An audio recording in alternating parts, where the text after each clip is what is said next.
Hello students, I am Shivam Sahu. आज जो हम बात करने वाले हैं क्लास 9 एक्सरसाइज 4.4 में क्वेश्चन नंबर सेकंड की बात करने वाले। ओके, अब क्वेश्चन नंबर सेकंड क्या लिखा हुआ है ध्यान समझिएगा। यहाँ पर लिखा हुआ है give the geometric representation of 2x plus 9 equal to 0 as an equation in one variable in two variable. Okay, यहाँ पर आपको बोला गया है ज्योमेट्रिक रिप्रेजेंटेशन करना है 2x प्लस 9 का वन वेरिएबल में और टू वेरिएबल में। तो ध्यान समझ लीजिएगा।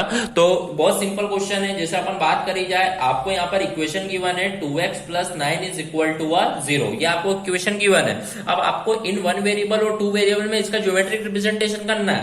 तो सबसे पहले अपन समझेंगे इन वन वेरिएबल में। काहे में समझेंगे? इन वन वेरिएबल। ओके, अब देखिए आपको जो इक्वेशन गिवन है 2x plus 9 is equal to 0। तो यहाँ पर अपन एक x की एक्यूरेट वैल्यू निकाल लेते हैं, जिसमें अपन वन वेरिएबल में इसको क्या करेंगे? रिप्रेजेंट करेंगे। ओके, तो देखिए यहाँ पर मैंने देखा 2x is equal two plus 9 उधर आएगा तो माइनस 9। फिर मैंने देखा x equal to minus 9 upon में क्या आ जाएगा 2। तो इट मीन्स x की जो वैल्यू आ जाएगी वो कितनी आ जाएगी? -4.5। तो इस तरीके से x की वैल्यू यहाँ पर क्या हो चुकी है? फाइंड आउट हो चुकी है।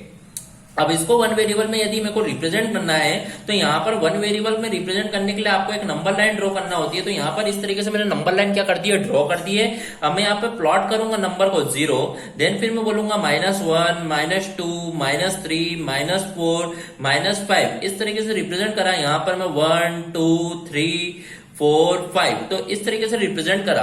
अब मैंने देखा x इक्वल टू -4.5 पे मेरे को नंबर लाइन बनानी है। तो -4.5 मतलब -4 और -5 के बीच में आएगा। तो -4.5 कहाँ आएगा? यहाँ पर इसे इस तरीके से आप क्या कर दें? रिप्रेजेंट कर दें। x equal to -4.5। तो ये आपका वन वेरिएबल में क्या हो जाएगा? रिप्रेजेंट इस तरीके से होगा। Okay, so here our one variable part of first part of question 2 is completed. तो वन वेरिएबल का रिप्रेजेंटेशन समझ में आ चुका है। बढ़ते हमने नेक्स्ट क्वेश्चन नेक्स्ट पार्ट की ओर। Next part is our two variable. Okay, तो यहाँ पर ध्यान समझिएगा टू वेरिएबल को मैं किस तरीके से बताऊंगा।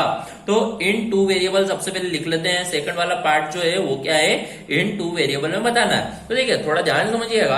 जब मेरे को जो इक्वेशन गिवन है 2x प्लस 9 इक्वल टू 0 है, मतलब x की जो वैल्यू है वो -4.5 है। तो देखिए मतलब x इक्वल टू कितना है? -4.5। अब मेरे को टू वेरिएबल भी लिखना है। टू वेरिएबल मतलब क्या होता है? x और y दोनों आ जाए। तो मैंने देखा यहां पर x है पर क्या नहीं है? y नहीं है। तो इसका मतलब x plus 0y is equal to -4.5 में क्या लिख सकता हूं? देखिए x है पर y नहीं है, तो y मन से लिख रहा हूं, तो इसलिए मैंने क्या लिख दिया? 0y। x plus 0y is equal to -4.5। अब देखिए मैं y की वैल्यू कुछ भी रखूंगा, 1 रखूंगा, 2 रखूंगा, 3, तो x की वैल्यू हमेशा कितनी आएगी? -4.5। तो यहां पर मैं आपको बता देता हूं, जैसे x की वैल्यू मान लीजिए मैंने रखा 1, तो 1 0 0 तो x की वैल्यू क्या आएगी? -4.5। अब मान लीजिए y की वैल्यू मैंने 2 रख दिया, तो y 2 रखूंगा 2 0 0 तो भी x की वैल्यू कितनी आएगी? -4.5। अब मान लीजिए मैं y इज इक्वल टू रखूंगा 3 रख देता हूं, तो 3 0 0 तो भी x की वैल्यू कितनी आएगी? -4.5 इस तरीके से आएगी। ओके, यानी मैं y की वैल्यू कुछ भी रखूंगा तो हमेशा x की वैल्यू कितनी आएगी? -4.5। अब इसका मैं एक बॉक्स बना देता हूं। तो देखिए ध्यान समझिएगा, यहाँ पर मैं इसका एक बॉक्स बना रहा हूं। तो बॉक्स मैंने इस तरीके से यहाँ पर क्या है बनाया। देन मैं यहाँ पर x और y की वैल्यू को यहाँ पर प्लॉट करूंगा ग्राफ में। ओके, तो यहाँ पर मैं बोल देता हूं कि ये मेरा x है, ये मेरा y है। तो मैंने देखा y जब मैंने 1 2 3 रखा तो x कितना आया है? -4.5। तो यहाँ पर लिख देता हूं मैं, जब मैंने y 1 2 3 रखा तो x हमेशा कितना आया? -4.5 आया। अब इसको मेरे को ग्राफ में रिप्रेजेंट करना है। अब रिप्रेजेंट किस तरीके से करूंगा ध्यान समझिएगा। टू वेरिएबल का ग्राफ है, इसीलिए मेरे को यहाँ पर क्या करना होगा? x एक्सिस और y एक्सिस यहाँ पर क्या करना होगा? बनाना होगा। तो this is our positive x axis, this is our negative x axis, this is our positive y axis and this is our negative y axis. Okay, फिर मैं बोलूंगा इसे 1, इसे बोलूंगा मैं 2, इसे बोलूंगा 3, इसे बोलूंगा 4, इसे बोलूंगा 5।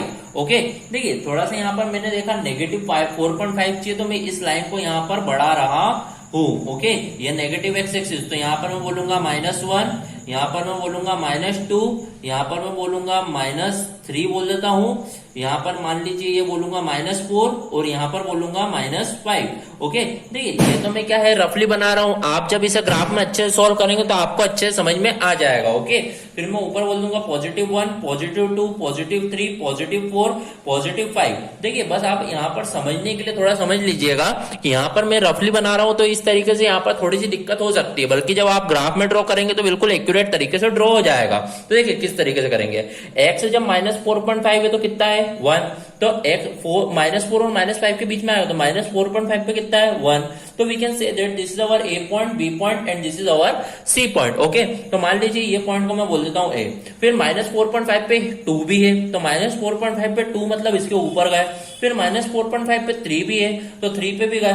तो इस तरीके से मैंने देखा ये A है, ये B है और ये C है, तो यहाँ पर ये इस तरीके से ये क्या हो जाएगा, ग्राफ ड्रॉ हो जाएगा। ओके, तो यहाँ पर ये आपका इस तरीके से ज्योमेट्रिक रिप्रेजेंटेशन होगा 2 वेरिएबल का। ओके, सो इस तरीके से यहाँ पर क्वेश्चन नंबर 2 क्या होगा, कंप्लीट होगा। So here our question number 2 of exercise 4.5 of class 9th is completed. If any doubt in this question, then comment in the comment box. Okay, thank you.